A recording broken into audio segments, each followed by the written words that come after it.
social media mandinoswera ndichiona kuti nyaya dziri kufamba sei. Ayo ndinadzo nyaya dzandachifambira muvhiki rino handiti dzandoda ndinge ndiri ndinokuupdate kuitira kuti musanyanyosara so chiteerera kana wanga usati wasubscribe paSaindi TV mukana uchiripo handiti madhoors achiri akavhurwa kusubscribe woturn on your notification bell kuitira pega pega patinouploada mavideos you will be notified. Ndichitoti zviri kufamba here, zviri kudii kwese kwamuri vazukuru vasekuru Saindi.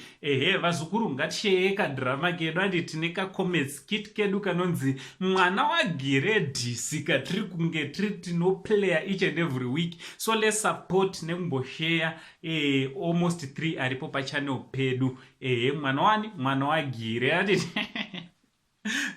so vazukuru chekutanga nyaya yekutanga ndiye vaviri ava DJ Shugeta na Ana Chibebe Honde handiti tafadzwa Ben Shugeta vari kuratidza kuti vari kufambidzana nani nemusikana ari panapa. Aiwa, vari murudo vazukuru vangu. Ndichida kungoti makorokoto very soon ndichaita kuti ndivafambire ndinge ndiri ndinonovaona vari pasame place tinatsomboona matrodings acho kuti ndezveshiwo here kana kuti hazviri zvekuedita here. So ndo imwe yenyaya dzanga chiitika. Also Passion Java, Panganai Java akavhura inonzi yo Passion Java Records handiti akabatana pamwe chete na Oskid Productions na Rocky handiti vane zvavari kuitawo zvemhanzi vachida kusimudzira nekuti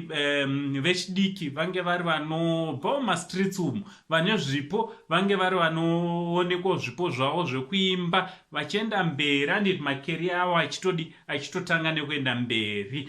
Also chikomana chinonzi icho Hemen handiti Hamani pamatanda chabva chapiwa scholarship mushure mekunge chinge chaimba party yeindependence, children's party yeindependence, apo panga pane mutungamiriri wenyika vanonzi vo comrade ED His Excellent Comrade ED Munangagwa handiti so vabva vamupawo chischolarship yekuti kusvika kuuniversity. So tichingomshuvira kuti dai akasakanganiswa nezvemagitari mufanho yabhalansise kuitira kuti scholarship zvayavepo yekuenda university kunoenda vanhu vakapasa handiti apasawo kusvikawo kuuniversity ikoko since ange ari anoitwawo zvakanaka mupanho yekufarira mabhebhi uyu. So ndo nyaya dzatangotingokuupdate dzanga dzichiitika muvhiki rino iri.